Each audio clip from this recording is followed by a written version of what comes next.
Let me tell you something about the way a man can spend his whole life standing at a door.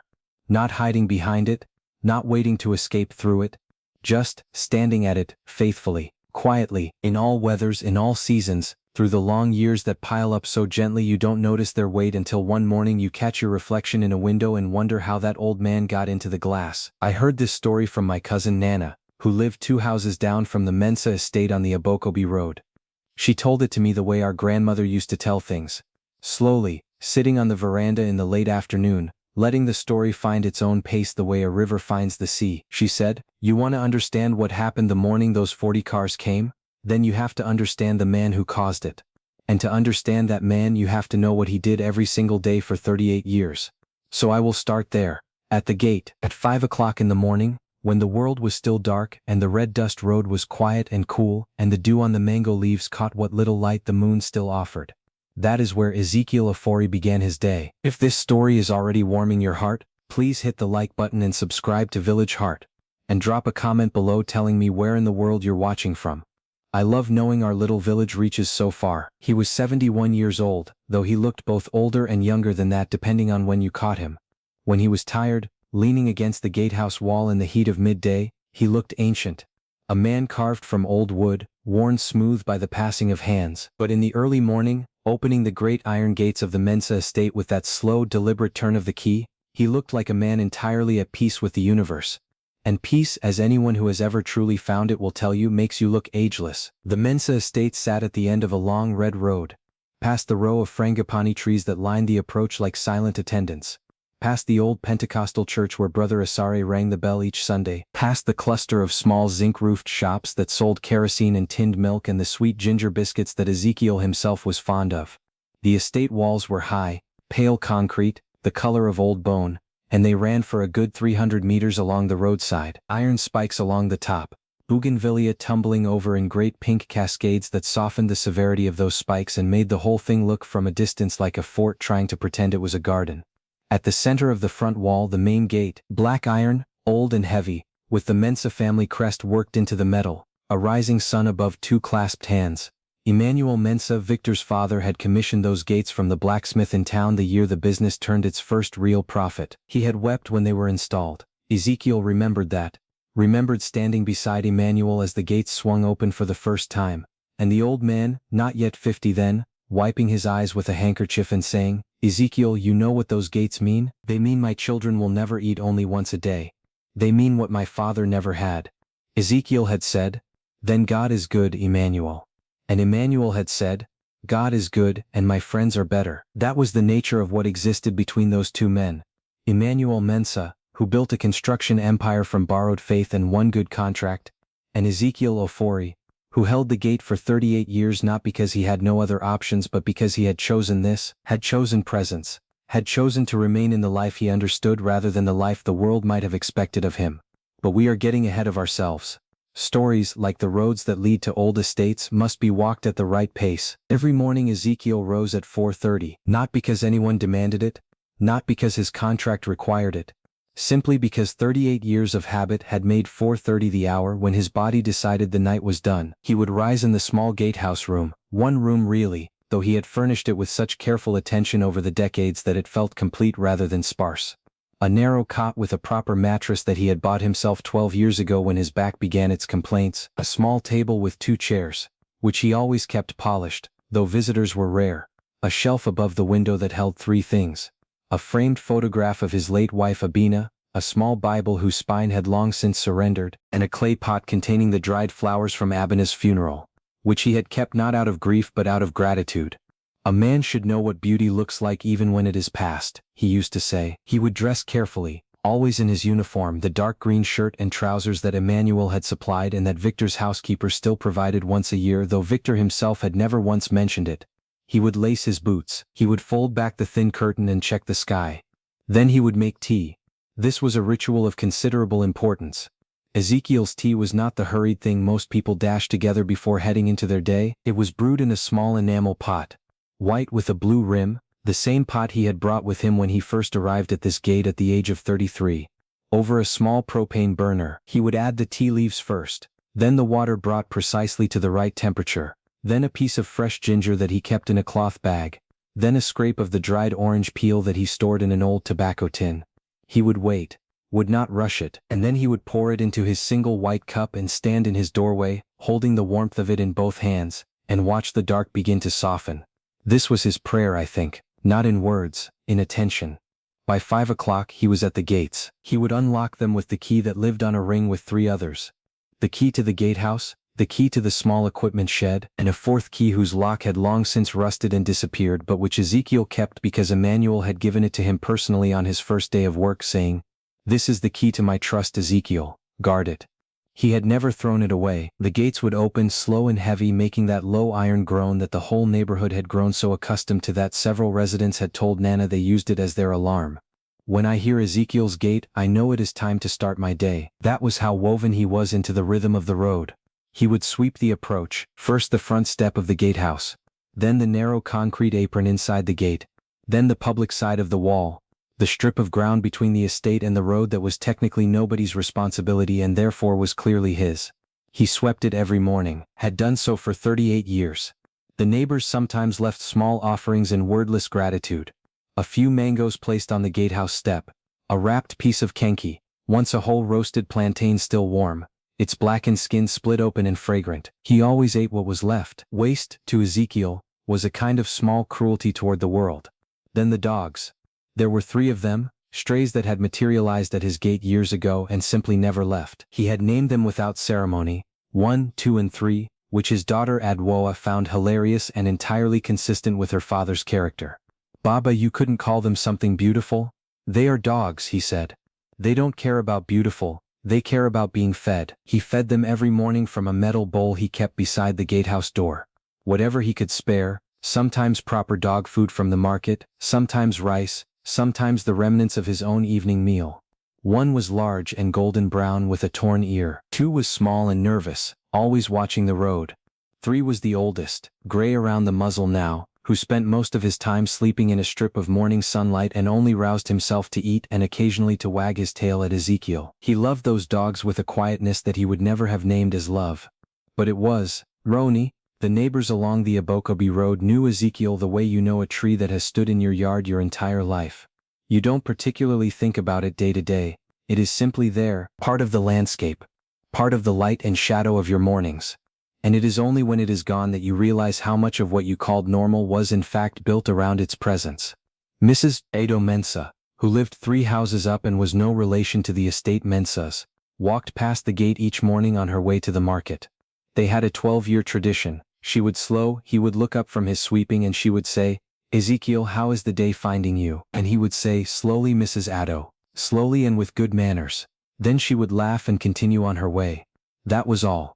12 years of that exchange, not once varied, not once unnecessary. Young Emmanuel Boteng, named as it happened after the elder Mensah, who had been a sort of informal patron of the road, would run past every morning on his way to school, and Ezekiel would hold up one finger as he passed, which was their signal, "Head up, walk proud." The boy was 12 years old and had been receiving that silent instruction since he was 4. He gave it back now sometimes, when he saw Ezekiel sitting in the afternoon, the same one raised finger, the same steadiness. It was the purest conversation either of them had. Brother Asari the pastor, old Comfort the seamstress whose shop was at the corner, the young man Kwaku who sold phone credit from a wooden stall, and who had asked Ezekiel 3 times how he should propose to his girlfriend and received 3 times the same answer, honestly and without flourish, and who had finally done exactly that and was now married with a child. All of them greeted the old Gateman.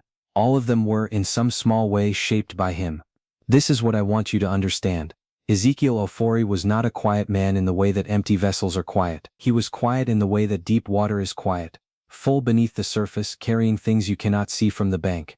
And then there was Victor Mensah, Emmanuel's son, 44 years old, the inheritor of the gates and the Frangipani road and the construction empire that his father had built from prayers and one good friend's faith. Victor had grown up in this estate, yes, had run through these corridors as a boy, had climbed the mango trees in the back garden, had once at the age of 8, locked himself accidentally in the equipment shed and screamed until Ezekiel came and found him and talked him calm through the door before opening it. Victor had never mentioned this memory as an adult. Whether he had forgotten it or simply filed it away somewhere unreachable, Nana could not say. He had studied abroad, engineering in London, then an MBA in America. He had come home to take over Mensah Construction Group when his father's health began its slow decline, and he had run it with the kind of efficiency that produces results and the kind of coldness that produces results too, but in a different register. The cold efficiency that trims fat, eliminates sentiment, replaces things that work with things that work faster, and has no particular language for the cost of what is lost in the process. He was not cruel in the theatrical way. He was never cruel for pleasure. He was the particular kind of man who is cruel the way a machine is cruel.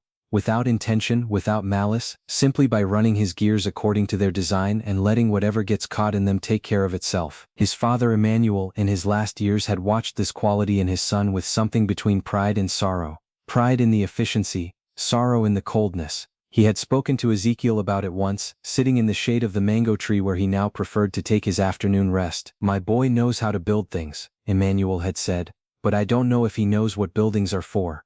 Ezekiel had said nothing, which was his way of agreeing. Emmanuel Mensah had died 6 years ago, 4 days after his 71st birthday, in his bedroom on the upper floor of the estate. He had died looking at the ceiling with what the household staff described as a peaceful expression, though that may have been their generosity toward the moment rather than strict reporting. What was certain was that he had, in his final month, called Ezekiel to that bedroom and sat with him for 3 hours one afternoon, and that no one knew what passed between them in that time, and that afterward Ezekiel had come down the stairs and gone back to his gatehouse, and that evening had called his daughter Adwa and spoken to her for a long time in a voice too low for the walls to catch. Victor had inherited everything. The business, the estate, the staff, the gates. He had not inherited the understanding of what they were for. It happened on a Thursday. The harmattan had come early that year, the dry northern wind that strips the humidity from the air and leaves everything a little dusty, a little brittle. The sky a pale gray-white instead of its usual deep blue. The frangipani trees along the road had dropped half their flowers in 3 days. Even the bougainvillea over the estate walls looked diminished, as if the color had been sandpapered slightly from each petal. Ezekiel had opened the gates at 5 as always, had made his tea, had fed 1, 2 and 3, and noted with some concern that 3 had not finished his bowl, which was unlike him, had swept the front, had greeted Mrs. Mensah, who reported that her knee was troubling her today, and that she was certain it was the weather's fault, and to whom Ezekiel recommended the hot compress his wife Abina had always sworn by, had sent Emmanuel Boateng off to school with the raised finger. At 9:15, Victor Mensah's car, a black Land Cruiser with tinted windows, turned into the gate from the main road. Victor had been in the capital for a week, a series of meetings with contractors and bank officials. Ezekiel stepped aside and nodded as the car passed. Victor did not acknowledge him. This was usual. Victor rarely acknowledged him. At 10 o'clock the housekeeper, a capable woman named Martha Asantewa who had been with the estate for 22 years and who was the only member of staff who still wore her feelings openly, came to the gatehouse with a look on her face that Ezekiel knew well. It was the look of a woman carrying news she wishes she could put down. "The master wants to see you," she said. She wouldn't meet his eyes. Ezekiel set down his tea. Now? He followed her across the compound, past the gardener Kofi, who was kneeling by the side flower bed, and who looked up and then immediately looked away in the manner of a young man who knows what is coming and cannot bear to watch, past the second fountain which had stopped working in the rainy season and which Victor had not yet arranged to fix, along the cool tiled corridor to the study. Victor was behind his father's old desk. He had never replaced it with a modern one, though he had replaced almost everything else in the room. He was not looking at anything in particular when Ezekiel came in. He was a man who had the ability to be in a room without quite inhabiting it. "Close the door," he said. Ezekiel closed it. "Sit. I am comfortable standing, sir." A pause. Victor looked at him then briefly with the expression of a man recalibrating a minor variable. "Sit, Ezekiel." Ezekiel sat. What followed took perhaps 8 minutes in total. Victor spoke without preamble and without cruelty in his voice, which was in some ways worse than cruelty because cruelty at least acknowledges that what it is doing matters. He said the company had engaged a new security firm. The entire estate was being upgraded with an integrated electronic security system. Cameras, remote-controlled gates, motion sensors. There would be a keypad and a biometric reader at the front entrance. Installation would begin the following morning. He said that in light of this the position of gatekeeper was being eliminated. He said that Ezekiel's service had been, he paused here, and Nana always lingered on this pause when she told the story, let it sit in the air for a moment, noted, and that there would be a severance payment. He slid an envelope across the desk. He said that it would be appreciated if Ezekiel could clear his belongings from the gatehouse by noon, to allow the security firm to take measurements in the afternoon. Then he turned back to whatever document lay open on the desk in front of him, as if the matter were a file that could be closed. Ezekiel sat very still for a moment. The room was quiet. Through the window you could hear the sound of Kofi's trowel against the earth of the flower bed. Then Ezekiel stood. He straightened his uniform shirt. He picked up the envelope without opening it, and he said, in a voice that carried no tremor, no performance, no bitterness that the room could find purchase on, "Your father was a good man, Mr. Victor. A very good man. I pray his goodness finds its way to you in time. I thank you for the years." He turned and walked out. Martha was waiting in the corridor. She had not gone far. When Ezekiel emerged, she took one look at his face, still and quiet as a lake before rain, and her own face crumpled. She was a sturdy woman, Martha, not given to displays, but this was beyond her ability to contain. "Ezekiel," she said, "just his name." "It is all right, Martha." "It is not all right, it is not all right at all. 38 years and he gives you an envelope." "Martha," he touched her arm gently, "do not let him hear you." She pressed her lips together. Her eyes were full. "Will you bring me a box?" he said. "One of the moving boxes from the storage room. I have a few things." She brought him two. She insisted on two, and then she stood in the door of the gatehouse while he packed them, watching him with the expression of a woman who is memorizing something she is afraid she will lose. He was methodical about it, unhurried. The books, 4 of them well read, with careful pencil annotations in the margins, the photograph of Abina, the Bible, the clay pot with the dried flowers, the enamel teapot with the blue rim, his spare uniform, folded, a small transistor radio, his tools, nothing elaborate, just a hammer, a screwdriver set, a small level he had used countless times to hang things straight inside the gatehouse, to hang things straight in the small homes of neighbors who had asked for his help over the years. He did not take the metal bowls from beside the door. He left them where they were, filled with the morning's last portion. For 1, 2, and 3. He did not take the extra key, the one Emmanuel had called the key to his trust. He left it on the table, as if he were leaving something for someone to find. He carried his 2 boxes to the main gate himself, refusing Kofi's offer to help, though he thanked the young man with genuine warmth. Kofi stood and watched him with an expression of barely contained fury, 23 years old, still young enough to believe that injustice should produce an immediate visible consequence, that the world owes clarity. He would learn in time. It generally does not. At the gate, Ezekiel stopped. He looked back at the long driveway, the bougainvillea, the fountain that needed fixing, the house at the far end with its polished windows. He had looked at this view every morning for 38 years, from inside the gate, outward. Now he was on the other side, looking in. He did not look sad. Nana, who watched from her veranda across the road, said that he looked exactly as he always did. Steady, present, as if whatever was in front of him was simply the next thing to be understood. He set his boxes down. He reached into his pocket and brought out a small biscuit, one of the ginger ones from the market, and broke it into 3 pieces, and set the pieces on the ground. 1 came first, then 2, nervous as always. 3 made the effort, roused himself, shuffled over and ate his piece slowly with the deliberate dignity of an old dog who knows he is being honored. Then Ezekiel picked up his boxes, and he walked down the red dust road, away from the Mensah estate, away from the 38 years, into the Harmattan morning with his 2 boxes and his quiet face and the ginger biscuit crumbs on his fingers. Mrs. Ado Mensah, on her way back from the market, stopped and stared. "Ezekiel, where are you going?" "Home, Mrs. Ado," he said. "But you're home?" She looked toward the gate, looked back at him, her mouth opened and closed. "I have another home," he said.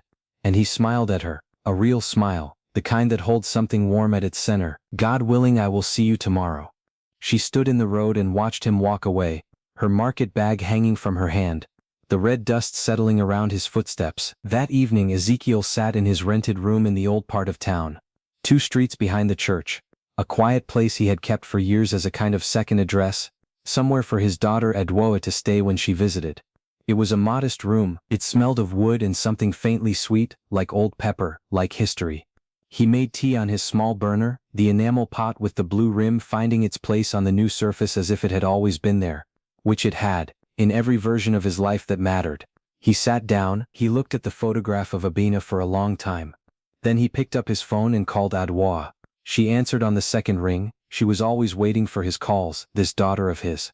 She had her mother's quickness and her father's patience, which is a formidable combination. "Baba," she said, "how are you?" "I am well," he said. "Adwoa, I want to speak to you about the documents." A pause on her end, long enough to hear the weight of it. "The documents from Grandpa Emmanuel?" "Yes. Baba, her voice shifted. Are you sure? You said you would never. I know what I said. He looked out the window at the darkening road. A child was chasing a bicycle wheel down the street. A woman was singing somewhere, inside a house, the kind of singing that is not for an audience. Things change, people show you who they are, and when they do, it is not our job to pretend we didn't see.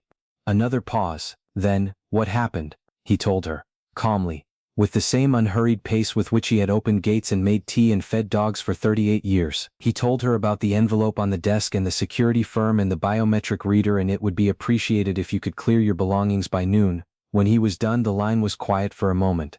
I'll call the others tonight, Adwa said. Her voice was steady, but underneath it was something he recognized. The particular temperature of a careful person who has decided to stop being careful. By morning, Baba. I know, he said. Don't be in a rush. Do it properly. Of course. A pause. Are you all right?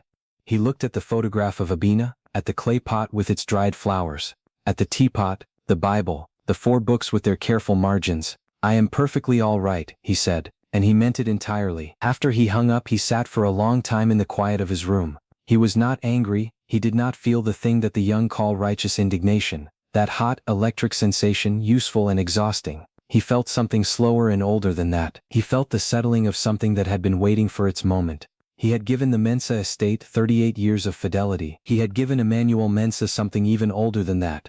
Something that predated the Gates and the Bougainvillea and the business empire. Something that went back to 2 young men in a difficult season making choices that would shape the decades that followed. He had never asked for anything in return. He had never needed to. But now, on this dry Harmattan Thursday, with his 2 boxes sitting in the corner of a quiet room and a key that no longer opened any lock sitting somewhere on a table in a gatehouse that would be measured by security technicians tomorrow morning, now Ezekiel Ofori had decided that it was time, not for revenge, not for compensation, for truth. Because truth, he had always believed, is not a weapon, it is a door. And he had spent his whole life standing faithfully at doors. He knew how to open them. He finished his tea, he turned off the lamp. He lay down on the narrow bed in the dark and listened to the woman in the nearby house, still singing, still not for anyone, still perfectly, privately whole. Outside, in the Harmattan dark, the road was quiet. It would not be quiet in the morning. The Harmattan does something peculiar to sound. In the rainy season, sound moves through water-heavy air like a hand through thick cloth, muffled, softened, the edges of things blurred. But in the dry season, when the northern wind strips the moisture away and leaves the air thin and clean as glass, sound travels differently. A door closing 3 streets away arrives at your ears with unexpected clarity. A car engine turning on a distant road seems to come from just outside your window. A voice carried on the wind enters you before you have time to prepare for it. This is why on the Friday morning after Ezekiel Ofori walked away from the Mensah estate with his 2 boxes, the entire neighborhood of the Abokobi road heard everything before they understood anything. Ezekiel rose at 4:30 as he always did. For a moment, just a moment, in that first soft second of waking when the mind has not yet resumed its history, he did not know where he was. The ceiling was wrong. The smell was different. The particular quality of the silence was unfamiliar. Then it came back. The room, the 2 boxes in the corner, the table with the photograph of Abina and the teapot and the clay pot with its dried flowers, transplanted now to a new shelf, finding their new positions with the patience of objects that have moved before and know how to settle. He lay still for a count of 10. Not with sadness, you understand, with the particular attentiveness of a man taking inventory of himself, making sure all the important things are still present. Then he rose. He made tea. The enamel pot with the blue rim sat on the burner with the confidence of an old friend, heating the water at exactly the pace he required. He added the ginger, the orange peel from the tin. He waited. He dressed in his own clothes, not the green uniform which he had folded and left on the gatehouse table, and stood in the doorway of the room with his cup, watching the dark begin to soften over the rooftops of the old quarter. A rooster somewhere, doing its ancient work, the sound of a child crying briefly and then stopping, comforted. The smell of wood smoke from a neighbor's early fire, and under it the dry, clean scent of Harmattan air. He thought about 1, 2 and 3. He thought briefly about the key he had left on the table. Not the gate key, that was Victor's property and had always been. The other one, Emmanuel's key to trust. He had left it because it felt right to leave it, as one leaves a thing that was always meant to stay in the place where it was given. Then he thought about Adwa. She had called him back at 11 the previous night, after the calls were made. Her voice had been careful in the way that careful people's voices are when they are managing their own emotion with great deliberateness. She had given him names, numbers, times. She had said, "The lawyers will call you at 7, Baba. just answer. You don't have to say anything except yes and no and I understand. He had said, I know how to speak Adwa. A laugh from her, unexpected and warm. Like sun through a gap in clouds.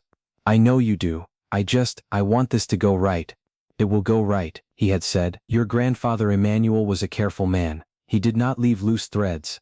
He finished his tea now, standing in the doorway of the room in the old quarter, watching the Friday morning come. In 40 minutes by his estimate, the Abokobi road would begin its usual waking. The gates opening, the market women starting their walk, the children emerging in their school uniforms. Everything as it always was, except that this morning, Ezekiel Ofori would not be the one opening the Mensah gate. He wondered with a mild philosophical interest rather than any bitterness, who had done it. One of the security technicians perhaps, or Martha, who would have found a spare key, or perhaps Victor himself, for whom the operation of a gate was simply a logistical problem that required a solution, no different from any other. His phone rang at 7:02. A man's voice, professional, unhurried, speaking in the measured cadences of a person who had been doing this long enough that nothing surprised him anymore. He said his name and the name of the firm. He asked Ezekiel to confirm his identity. He confirmed it. The man then said, Mr. Ofori, we've been engaged by the estate of the late Emmanuel Mensah.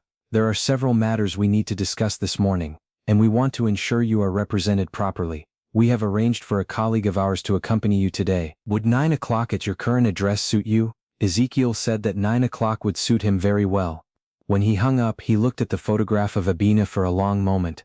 Well, he said to her quietly, it begins. Victor Mensah was in the dining room at 7:15, reading the financial news on his tablet over his breakfast, when his personal phone rang.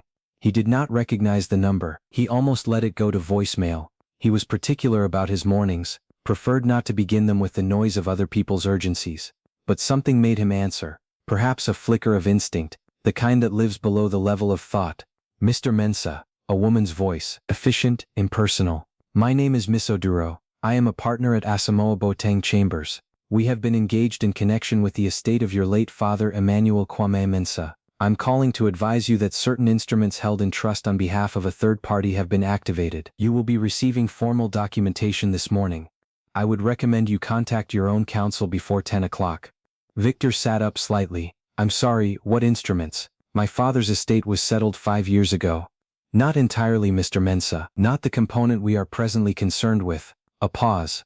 What component? He said. His voice was still controlled, but something in it had shifted. Something behind the control had moved. You will understand everything clearly from the documentation, Miss Oduro said. I am required to inform you of this in advance, as a courtesy. Good morning, Mr. Mensah. She hung up. Victor sat very still. Through the dining room window, the Frangipani Road was just beginning to carry its morning traffic. He could see the new security panel at the front gate, its green light blinking steadily. Everything in order, everything managed, everything in its proper system. He called his lawyer. His lawyer did not pick up. He called the deputy director of Mensah Construction Group. The deputy director picked up on the fourth ring. His voice when he answered had a particular quality that Victor did not immediately identify. He would identify it later, when he replayed the conversation in his mind. It was the voice of a man who has known something for hours, and has been waiting for the moment it would be required to become said. James, Victor said, I've just had a call from a law firm, Asamoah Boteng. Do you know them? A pause. Just half a beat too long. I know of them, yes. What would they have to do with my father's estate? Another pause. Victor. The use of his first name, without the professional courtesy of Sir or Mr. Mensah, registered like a small earthquake in the geology of the conversation. I think you should come to the office this morning. There are things that have come to light, things I should have told you sooner, but I was bound by a sound, something between a breath and a word. Just come, please. Victor put the phone down on the table. He looked at it for a moment, then he looked out the window again, at the gate with its blinking green light, at the road beyond it, quiet in the early morning. He had the feeling of a man who has just heard the first distant sound of something approaching but cannot yet tell from which direction. What Nana saw from her veranda, beginning at 8:45 that morning, was this. The first car arrived from the north end of the Abokobi road, moving slowly, the way cars move when they are looking for the right number. It was a dark blue saloon, clean and well maintained, with a small pennant on the aerial. It stopped outside a house 3 doors from the Mensah estate. A man in a suit got out and consulted his phone. The second car arrived 10 minutes later, from the south end of the road, a silver vehicle, large, with another suited man. He stopped and also looked at his phone. By 9:30 there were 7 cars parked at varying points along the road. By 10 o'clock there were 14. They came from all directions. Some were ordinary saloons, some were the large four-wheel drive vehicles that important people in the city prefer for reasons of both prestige and road conditions. 2 were vans, white, with the insignia of a national broadcasting company on their sides. The news people. When the news vans appeared, Nana went inside and told her sister. Her sister came out and told the woman next door. That woman went to her gate and looked down the road and said something sharp and informative that brought her own children out of the house. Within 20 minutes, there were perhaps 30 people standing at gates and on veranda steps along the Abokobi road, watching the slow accumulation of vehicles with the particular expression that communities adopt when they sense that history is happening on their street and they must pay very close attention lest they miss the part they will be telling their grandchildren. Mrs. Victor Mensah was among them. She had her hand pressed to her mouth. She was watching the cars and also watching the Mensah estate gate, at which the blinking green security panel was the only visible change from the previous morning. No one had come out. The gates had not opened. "What is happening?" the woman from next door asked her. Mrs. Victor Mensah shook her head slowly. "I don't know," she said. Then, "But I think I know who it is about." Ezekiel arrived at the Abokobi road at 11 o'clock. He came in the company of 2 people. The lawyer who had collected him from his room in the old quarter. A calm, precise woman named Abena Darko, who moved with the unhurried efficiency of someone who has never in her life been late to anything, and his daughter Adwoa. Adwoa was 41 years old, and looked, as she had always looked, like her mother with her father's eyes. She was a secondary school teacher in Kumasi, a woman of considerable practical intelligence and the particular moral clarity that comes from spending your days helping young people understand things that are difficult. She had driven through the night when Ezekiel called her. She had not complained about this. She had arrived at his room at 7 in the morning with a flask of good coffee and a pressed dress, looking as if she had slept for 8 hours, which she had not. She walked now beside her father with her hand tucked into the crook of his arm, not guiding him. He needed no guiding, simply present. Ezekiel was wearing his own good clothes. The dark brown trousers and the cream shirt he kept for church going. The leather shoes he had owned for 14 years and maintained with a care that had made them look at this late stage like antiques rather than old footwear. He walked at his own pace, which had always been neither hurried nor slow but simply right, the way a river's current is right for its channel. When he turned onto the Abokobi road and saw the cars, he stopped for just a moment. Not in surprise, Adwoa had told him what to expect. He stopped in the way you stop when you see something that you have known was coming and still, on the actual morning of its arrival, must take a breath to hold. He looked at the cars, he looked at the waiting people on the verandas and at the gates, he looked at the Mensah estate at the far end, its pale walls and bougainvillea, its blinking green security light. Then he looked at Adwoa. She looked back at him with her father's eyes, which meant with everything quietly. "Ready?" she said. "I have been ready," he said, "for 6 years. If this story has found its way into your heart, make sure to subscribe and turn on notifications so you never miss a new tale from Village Heart. Your support is what keeps the fire burning, and more stories like this one coming your way." They walked down the road together, the 3 of them, and the watching neighborhood made a silence around them that was not emptiness but attention. The deep, still attention of people witnessing something they do not yet have words for. Mrs. Victor Mensah saw Ezekiel and took 3 quick steps toward the road. "Ezekiel," her voice cracked on the second syllable. What is all this?" He stopped and turned to her with that smile, the one with the warmth at its center. "Go inside, Mrs. Victor," he said gently. "Make yourself some tea. By afternoon you will understand everything." "But, everything," he repeated. And there was something in the way he said it that was not a promise of drama or spectacle. It was the quiet certainty of a man who knows where the road leads because he has walked it before, in memory, in the long night's interior landscape where such roads are traveled before the body follows. She went inside, but she watched from behind her curtain, which Ezekiel certainly knew and did not mind. Lawyer Abena Darko rang the bell at the Mensah estate gate at 11:15. The response was not immediate. Through the intercom, after a pause, came Martha's voice. Careful, controlled, but underneath it the particular tension of a household that has been in emergency mode since 8 in the morning. "Good morning, who is calling please?" "Good morning, I am Abena Darko, of Asamoah Boteng Chambers. I have an 11:15 appointment with Mr. Victor Mensah." Another pause. Longer this time. Then Martha's voice again, quieter. "Please hold for a moment." They waited. Ezekiel stood with his hands at his sides, looking at the gate that he had opened every morning for 38 years. The gate with the Mensah crest, the rising sun above the 2 clasped hands. He had polished that crest himself, monthly, with a cloth kept specifically for the purpose. He could see now in the morning light that it had been allowed to dull. Not badly, just enough. He reached into his pocket and brought out a coin. Not for any particular reason, only that his hands liked to have something to hold when his mind was working, and turned it between his fingers slowly. The gate buzzed and swung open. The security panel's green light blinked once, then held steady. They went in. Victor Mensah was in the formal sitting room, not the study. Nana later said she thought this was deliberate, that the study was his father's room, and whatever Victor understood of what was coming, he had understood that it should not happen in his father's room. He sat in the chair by the window, and his own lawyer, Mr. Asante, a heavy man in his 60s with the expression of someone navigating a difficult current, sat to his right. There were others in the room. James, the deputy director, who could not quite meet Victor's eyes, the company's chief financial officer, a woman named Patricia, who sat with a tablet in her lap and a very controlled expression, and two other men whom Nana did not know but who she said had the look of accountants carrying uncomfortable truth in their briefcases. When Ezekiel walked in, behind lawyer Darko, beside Adwa, Victor looked at him with an expression that moved through several rooms in a very short time. Surprise. Then a kind of recalibration. Then something harder to name. Recognition, maybe. The recognition of a man who has just understood the shape of the thing that was approaching from a direction he had not been watching. Mr. Mensah, lawyer Darko said, settling into the chair across from Victor with the ease of a woman entirely at home in difficult rooms. Thank you for seeing us. I believe your counsel has explained the general nature of this meeting? Victor glanced at Mr. Asante. Mr. Asante gave a slight nod. There has been some preliminary communication, yes. Good. Lawyer Darko placed a folder on the coffee table between them and opened it with the precise movements of someone who has prepared this moment carefully. Then I will come directly to the matter.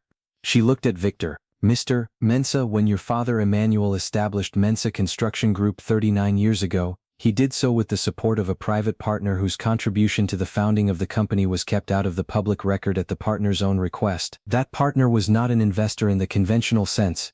He did not provide capital. She paused. The room was very quiet.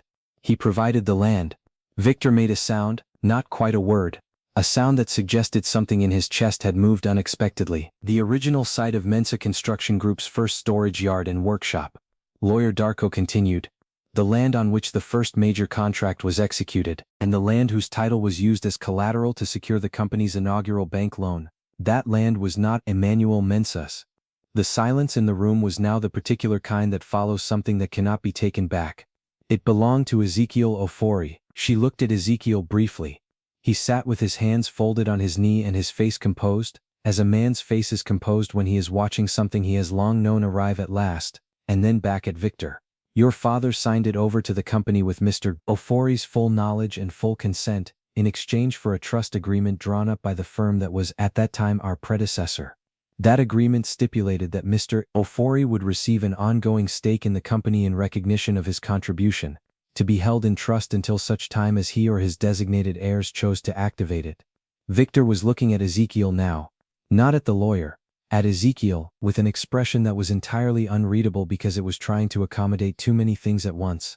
That land, Patricia the CFO said, from her chair, in the flat tone of someone reading a figure that even she has not yet fully metabolized, including the subsequent developments built upon it, and accounting for the 38 years of company growth during which the trust stake has been compounding.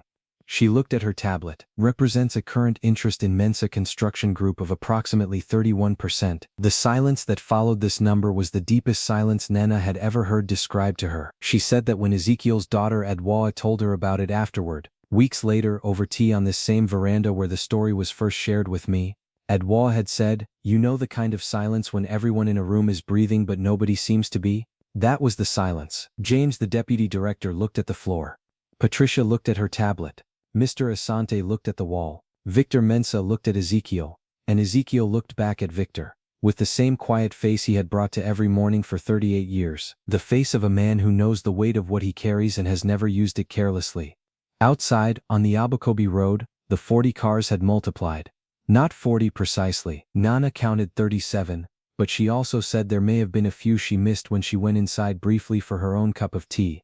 The road, which was not a wide road, was lined on both sides from the frangipani trees all the way to the corner near Brother Asare's church. Cars of every kind. The working saloons of lawyers and accountants. The large vehicles of company representatives, 3 cars from what appeared to be a government agency, the 2 news vans with their satellite dishes extended now. On the public side of the Mensah estate wall, a small gathering of perhaps 50 people stood at a respectful distance. Not quite a crowd, but that particular clustering of neighbors and passers-by that forms around moments of significance the way birds gather before rain. Mrs. Ado Mensah had come back outside and was standing at her gate with her daughter, who had heard about what was happening from her own WhatsApp group and come over still wearing her work clothes from the night shift. Brother Asari was there, in his white minister's shirt. Young Emmanuel Boateng from school was there. He should have been in class, but it was Friday and his homeroom teacher had apparently also come down to the road to watch, and so no questions were asked.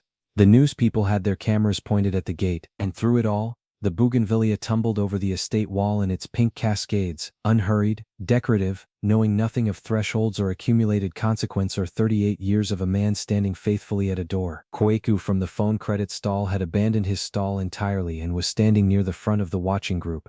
His wife was beside him with their baby wrapped against her back. He was the first person, Nana said, to understand what was happening before it was explained. He was not the type of man who reached conclusions quickly, but he was the type who reached them honestly, and when he turned to his wife and said, in a voice just above a whisper, "That is Mr. Ezekiel's land, isn't it?" She looked at him and did not disagree. Inside the formal sitting room, the conversation continued for over an hour. Victor asked questions, good ones actually. Adwo later said this with a kind of reluctant respect, that her father's employer of 38 years was, whatever else he was, a man of considerable intelligence who engaged with difficulty directly rather than deflecting. He asked about the timeline of the agreement. He asked about his father's communications with Ezekiel in the years that followed. He asked about the trust mechanism, how it had been structured, why no one in the company's legal team had flagged it. Lawyer Darko answered each question fully and without impatience. This was, she had explained to Ezekiel and Adwa on the drive over, a meeting for information, not confrontation. The goal today, she had said, is not victory, it is clarity. Clarity is what makes everything else possible. Ezekiel said almost nothing for the first 40 minutes of this meeting. He sat and listened and was still. Adwa watched him from the corner of her eye and thought about the photograph of their mother Abina on the shelf in his room. She thought about the 38 years of mournings. She thought about the key her grandfather Emmanuel had pressed into her father's hand, and the words that had accompanied it, which Ezekiel had not told her directly but which Emmanuel's own letter, the letter found in the sealed envelope that had been kept in the law firm's vault for 6 years, had recounted. "I am giving you the key to my trust," the letter had said, "and I mean it in both senses. There is a key on that ring that opens nothing anymore. Keep it. And there is a trust that opens everything, when you need it. I pray you never need it. But if you do, and I know who my son is, I have loved him and struggled to understand him and I know who he is. If you do, the door is open." It was this letter that Adwa had found, not among her grandfather's personal effects which Victor had sorted efficiently 5 years ago, but in the sealed vault of the law firm, to which the family had been directed by a single handwritten note found at the bottom of Emmanuel's desk drawer, tucked beneath the blotter, 8 months after the estate was settled. The note had said, "Tell Ezekiel that everything is in order. He will know what this means." EKM. Victor had never seen the note. It had been found by Martha, who had told Adwa when she called, on the night that Ezekiel walked away with his 2 boxes, because Martha had carried this knowledge for 5 years not knowing what to do with it, and now she finally knew. This was the reason, though Nana did not know it at the time she first told me the story. For the 40 cars on the Abokobi road. Not spectacle. Not revenge, the machinery of a man's inheritance, finally, after 38 years of standing faithfully at a gate, coming to claim what had always been his. It was Victor who broke the formal silence of the meeting. Not with anger, not with protest. He had gone through those rooms already, somewhere in the previous 3 hours of phone calls and legal documents, and had come out on the other side into a quieter country. He leaned forward in his chair, elbows on his knees, in a posture that was the first entirely unguarded thing Ezekiel had ever seen from him, and he looked at the old man across the coffee table. "Did you know," he said, "when my father was alive, did you know all of this?" Ezekiel looked at him steadily. "Yes, and you never said anything." "No, not once, in 38 years. No." Victor seemed to be searching for something in this, working his way through it the way you work your way through difficult terrain, one step at a time, testing the ground before you trust it. "Why?" he said at last. Just the one word, but it carried the weight of a great many unasked questions beneath it. Ezekiel was quiet for a moment. The room held itself. Because your father gave me something first, Ezekiel said. He spoke slowly, not from uncertainty but from the habit of precision. I gave him the land, but years before that, I was 18 years old, and my family had nothing. Your grandfather, Emmanuel's father, gave my father a job. He gave us standing in this community when we had been pushed to the edge of it. Emmanuel grew up knowing what it was to be given something that changed the direction of everything. Ezekiel looked at his own hands.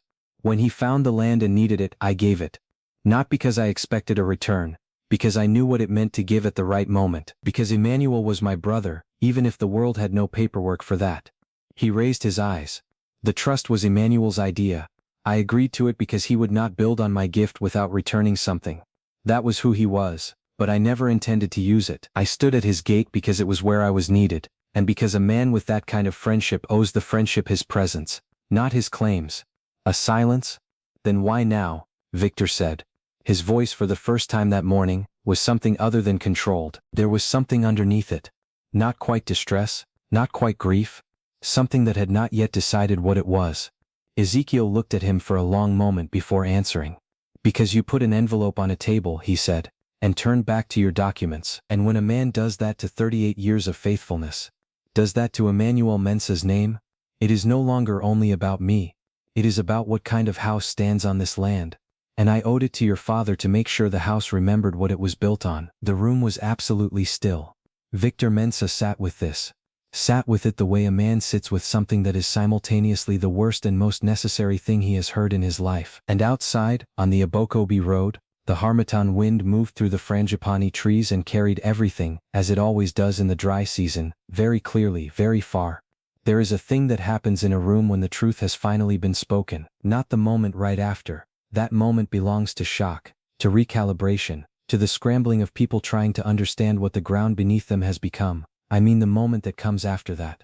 5 minutes later, perhaps. 10, when the dust of the revelation has begun to settle and the people in the room must look at each other across it and decide who they are going to be. That is the moment Nana's sister, who worked as Martha's niece's close friend and therefore received detailed accounts of these things at considerable narrative speed, described as the turning point.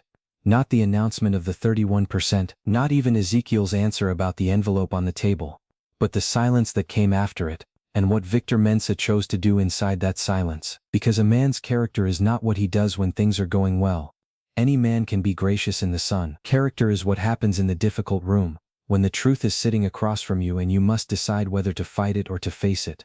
Victor Mensah sat in that room for a long time without speaking. James, the deputy director, shifted in his chair. Patricia, the CFO, looked at her tablet with the careful attention of someone trying to appear busy while not missing a single thing.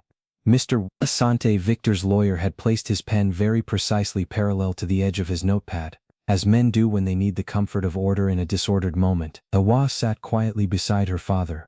Her hand was not in his arm now. She had let him go. This was his room to be in, his moment, not hers.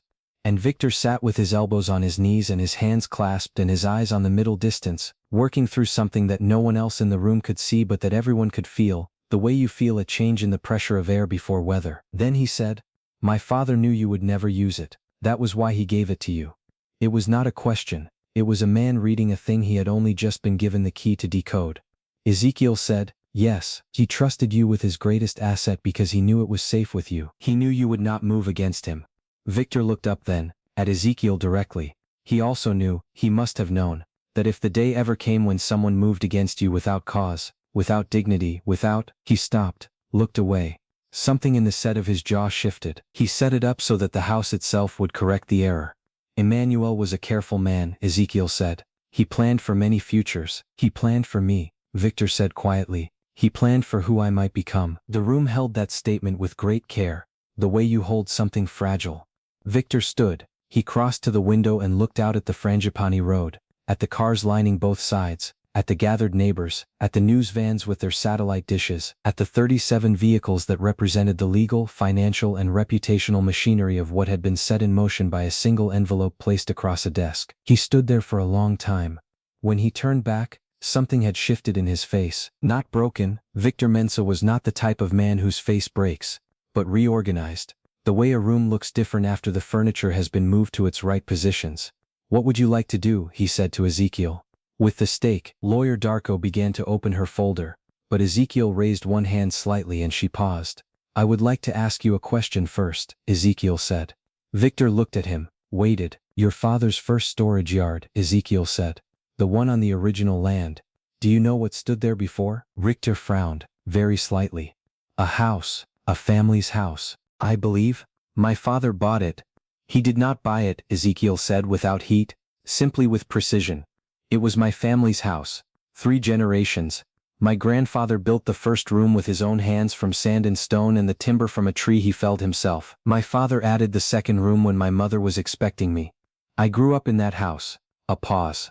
"When the neighborhood was being developed and the land values changed, my father received pressure to sell. He was not a sophisticated man with lawyers. He did not know what he was signing. By the time I was old enough to understand what had happened, the land was gone and the paperwork was, as these things are, entirely in order. The room was very still." Emmanuel knew this, Ezekiel continued. "He knew before we were friends, because it was his father's development company that was involved. He carried that knowledge for years. When he came to me, when he needed the land to start the business, he came to me because it was the only right thing. He was returning what had been taken." "A quiet breath," he cried when I agreed. "I told him not to cry. I told him, Emmanuel, this is not a debt between us. This is just the world finding its way back to level." He never forgot those words. He put them in the letter. Victor had not moved from where he stood. His hands were at his sides. His face had the look of a man receiving something very large through a very small opening. The particular strain of understanding arriving faster than the capacity to hold it. "The letter," he said. "Yes, I never saw it. Martha found it. Your father hid it carefully, in a place he knew Martha would eventually find and would know what to do with. He had great faith in Martha." Victor looked at the door for a moment, as if the housekeeper might be standing behind it. She was not. She was in the kitchen, Adwoa had observed on the way in, doing the particular kind of intense, unnecessary tidying that people do when they are too agitated to sit still. "So the land is mine again now," Ezekiel said, "in the form of 31% of everything built upon it." He looked down at his own hands, the hands that had opened gates and made tea and fed dogs and held his wife's hands in her final illness and polished a family crest monthly with a dedicated cloth. "But land has never been what I was after. I am too old to build houses." He looked up at Victor. "What I want," he said, "is for 3 things to happen, and then the rest, the lawyers and the numbers and the arrangements, can be whatever they need to be." What a mistook. Outside, the Abokobi road was buzzing with the particular energy of a community that is engaged in real-time communal interpretation. Kweku, from the phone credit stall, had become a kind of informal narrator for the gathered neighbors, not because he had any actual information but because he was the type of man who synthesizes what is observable into something coherent and speaks it with enough conviction that people find it useful. "Ezekiel is Emmanuel Mensah's original partner," he was saying to a small semicircle of neighbors. "Emmanuel's original money came from Ezekiel's land, Ezekiel's family's land. And the son, you see all those lawyers? The son fired him yesterday without knowing any of this." There was a sound from the gathered group, a sound that was not quite a word but was not wordless either, the sound of a community receiving information that reshapes its understanding of something it has always known without knowing it. The gateman it passed every morning, the old man with the tea, the man who sent children to school with a raised finger. Mrs. Mensah, standing near the front, was very quiet. She was thinking about 12 years of mornings, about slowly Mrs. Slowly and with good manners, about how she had filed Ezekiel Ofori in a space in her understanding labeled the Gateman without ever considering that a label is not a person, and a person is always more than the door they stand at. She was not crying, but she was close to it, in the way that good honest people are close to tears when they realize they have been less attentive than they should have been to something that deserved their full attention. Brother Asare stood a little apart from the group with his hands folded and his eyes closed. He was praying, which was both his vocation and in this instance entirely appropriate. Young Emmanuel Boteng, 12 years old, named after the founder, recipient of 38 years of the raised finger instruction, stood very still at the edge of the gathering with an expression of such focused seriousness that his teacher, standing nearby, felt something shift in her own understanding of this child and what he was becoming. Inside the sitting room Ezekiel had spoken his 3 things. The first was this: that the gatehouse room, the small room attached to the main gate where he had lived for 38 years, be properly converted into a dwelling. Not enlarged, not made grand. Simply fitted properly. A real bathroom. A decent kitchen corner. Heating for the harmattan and the cold season nights. Not for me, he said when Victor started to speak. I have my room in the old quarter, that suits me now. For whoever comes after.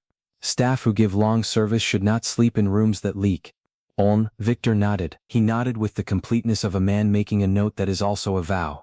The second thing was about the community water point. 3 streets behind the estate, in the older part of the neighborhood where Ezekiel's own rented room now sat. The public standpipe had been broken for 4 months. The local government office had filed the report. Nothing had happened. People, mostly older people, the ones who could not carry heavy loads from the next nearest point, were walking an extra 20 minutes each way. Mensah Construction, Ezekiel said, builds things. There is a broken pipe 3 streets away. It should not be broken. Wystore said nothing for a moment. Then he looked at James. James had his pen out. Wystore said nothing for a moment. The third thing was the one that made the room go quiet in a different way. Ezekiel asked that in the company's next round of apprenticeship placements, the construction training program that Mensah Group ran annually for young people from the city, preference be given to young people from the families of long-serving staff. Not only, not exclusively, just, considered, given weight. He looked at Victor steadily. Your father started from nothing because someone gave him weight when the system had not. He built an empire. The empire can afford to pass that habit forward. Victor looked at him for a long moment. That's all, he said, not dismissively, with what sounded in fact almost like disbelief. The disbelief of a man who has been braced for demands commensurate with 38 years of accumulated grievance and found instead 3 requests, each of which was at its heart about someone other than the person making them. That is all, Ezekiel said. The 31% will be held in a family trust, Lawyer Darko said, as previously agreed. The dividends will be distributed according to the trust terms to Mr. Ofori and his designated heirs. He does not seek control of the company. He does not seek a directorship. He does not seek anything that interferes with the running of what your father built. She looked at Ezekiel. He seeks equity, which was always his. Victor sat back down, not in defeat, in something that looked, from across the room, like the particular exhaustion of a man who has been carrying a weight he did not know he was carrying and has just been shown what it is. I owe you an apology, he said. The words came out direct, uncushioned, in the manner of a man who has decided that if he is going to say a thing he will say it without wrapping. For yesterday, for the envelope, he stopped, for 38 years of good morning and no answer. Ezekiel looked at him. Your father answered, he said. Every morning, in the way he had arranged things, he answered. I never needed it from you. Victor absorbed this. It landed visibly, the way things land when they are both a reprieve and a reprimand. But now, he said. Now, do you need it from me? A pause. Now, Ezekiel said, I am curious about it. And something happened then in that formal sitting room of the Mensah estate, on the Abokobi road, in the Harmattan season, with 37 cars parked outside, and the frangipani trees shedding their flowers, and the bougainvillea moving slightly in the dry wind, something small and unhurried and consequential. Victor Mensah looked at the old man across the coffee table.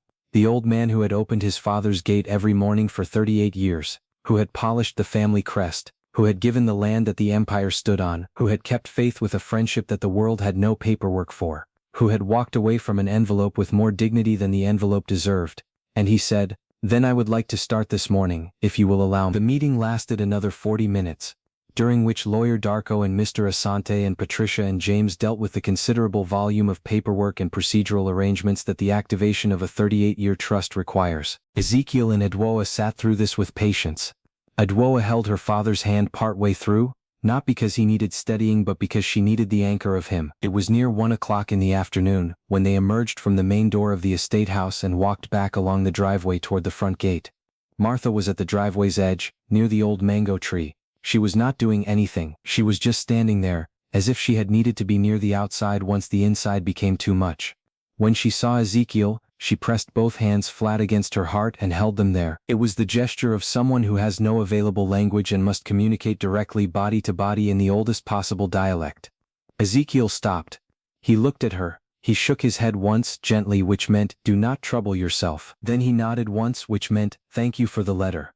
Martha pressed her hands harder against her chest and looked at the sky for a moment, then back at him, and then went quickly back toward the house the way people go when they have received something they need to be alone with. Kofi the gardener had been kneeling by the same flower bed all morning, doing a very thorough amount of weeding that had somehow not taken him further than 20 meters from the driveway. When Ezekiel passed, Kofi looked up and Ezekiel put a hand briefly on his shoulder, And Kofi looked at the ground and nodded and then looked up again, and his young man's face was entirely transparent, the way young faces are when they have not yet learned to close the curtains. The front gate opened as they approached it. Someone had returned to the manual system. The green panel's light was off. The gate swung on its hinges with the familiar iron groan that the neighborhood had used as its morning clock for 38 years. Ezekiel paused in the gate's opening. He put his hand on one side of the frame, briefly, the way you touch something you know and that knows you back. Then he walked through. What happened on the Abokobi road when Ezekiel Ofori walked out of the Mensah estate gate that Friday afternoon is the part of the story that Nana told most carefully. She would slow down here, let the words come one at a time, the way you ease something fragile down from a high shelf. The gathered people saw him come through the gate. They saw Adwoa beside him. They saw that he was walking at his own pace, not hurried, not diminished, carrying nothing because he had come empty-handed and intended to leave that way. They saw his good clothes, the cream shirt, the old leather shoes. For a moment nobody moved. 37 cars worth of lawyers and accountants and company representatives stood or sat very still, watching. The news cameras pointed. The neighbors along the road pressed slightly forward in that instinctive collective way. And then Mrs. Ado Mensah walked out into the road. She walked directly to Ezekiel and took both of his hands in both of hers and held them. She didn't say anything for a moment. When she spoke she said, "Slowly, Ezekiel, slowly and with good manners." His own words returned. He laughed, a real laugh, warm and sudden, the kind that arrives when you are not watching for it, which is always when it arrives. His whole face changed with it, became younger, became the face of the 33-year-old man who had first arrived at this gate with his enamel teapot and his 3 books and his understanding of what faithfulness required. Then Brother Asere came forward, and he did not speak. He simply clasped Ezekiel's hand in both of his and bowed his head for a moment in the manner of a man giving thanks. Kweku came. His wife came with the baby. Young Emmanuel Boateng came, and raised one finger, the raised finger, the 38-year signal, and held it steady. And Ezekiel saw it and something moved in his face that he did not try to contain. He raised his own finger in return and they held it between them like a bridge, and then Ezekiel put his hand on the boy's head, gently, briefly, the weight of it a blessing. The news cameras were recording. They would not need to be told the story. It was writing itself plainly in the bodies of the people on the road, in the particular grammar of hands being clasped and faces being open and a community recognizing itself in the moment of recognizing one of its own. Adwoa stood a little back, watching her father in the middle of this. She had her mother's mouth and her father's eyes, and with her father's eyes she saw what her mother would have seen, that this man had always been exactly who he was, that 38 years of mournings had not made him, he had already been made, long before the first gate, long before the land, long before Emmanuel Mensah's rising sun crest and his clasped hands and his first good contract. He had been made in a house his grandfather built from stone and timber, in a family that knew how to give things at the right moment, in a life that had taught him the difference between what you are owed and what you choose. She thought about the key on the table in the gatehouse, the key to trust. She would go and find it later. She did not know exactly what she would do with it, but she knew she would not throw it away. Oh, do it away, do adieu. Victor Mensah came to the gate at 1:30. He came alone. No lawyer beside him, no deputy director, no one from the company. He came in his own clothes, the suit jacket gone, the tie gone, in a way that made him look somehow younger and less finished and more honest. He stopped at the gate and looked out at the road, at the remnants of the gathered crowd that had not yet fully dispersed, at Ezekiel standing with Adwoa near the frangipani trees, at the news people who swung their cameras toward him the moment he appeared. He looked at the cameras for a moment. Then he looked at Ezekiel. He crossed the road. He stood in front of the old man. He was taller than Ezekiel by perhaps 3 inches, but in this moment he gave no impression of it.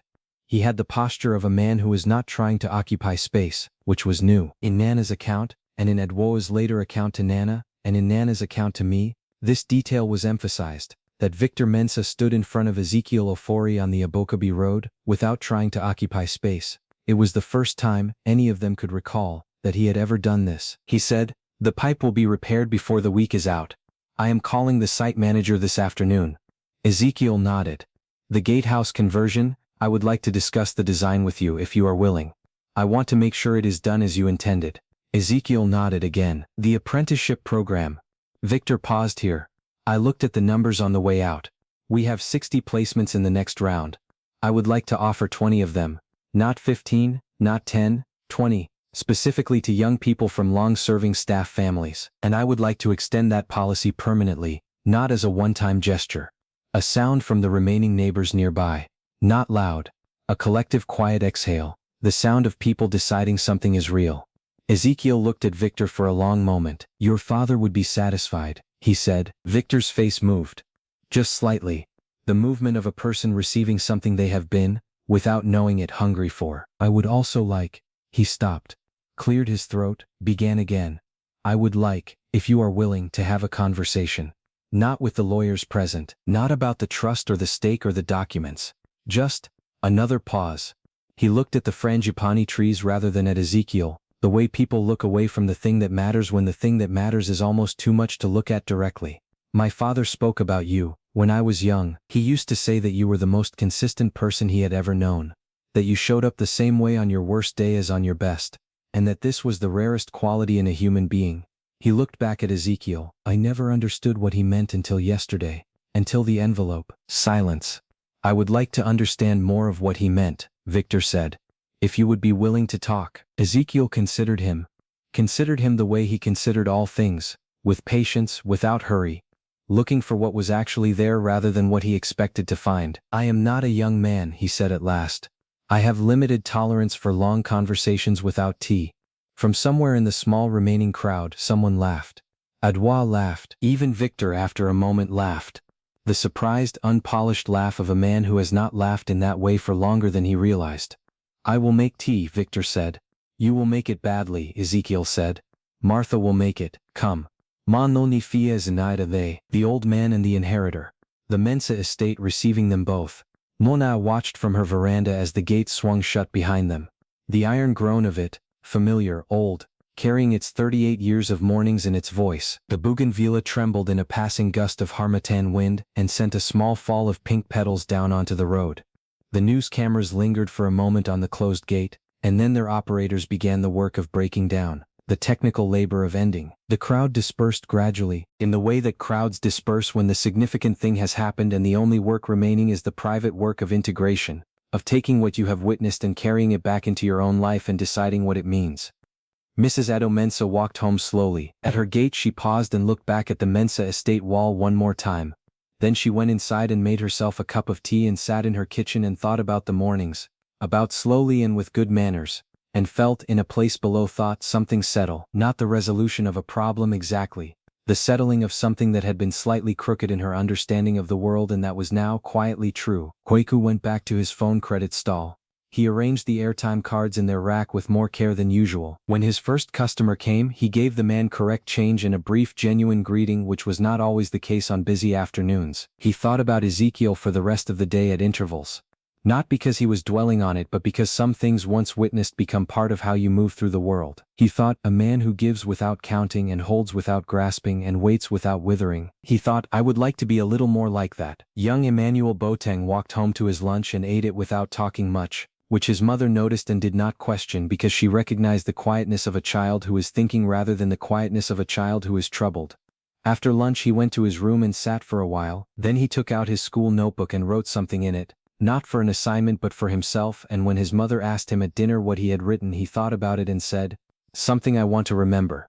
She did not press him. She was a mother with the wisdom to know when a child is carrying something worth keeping.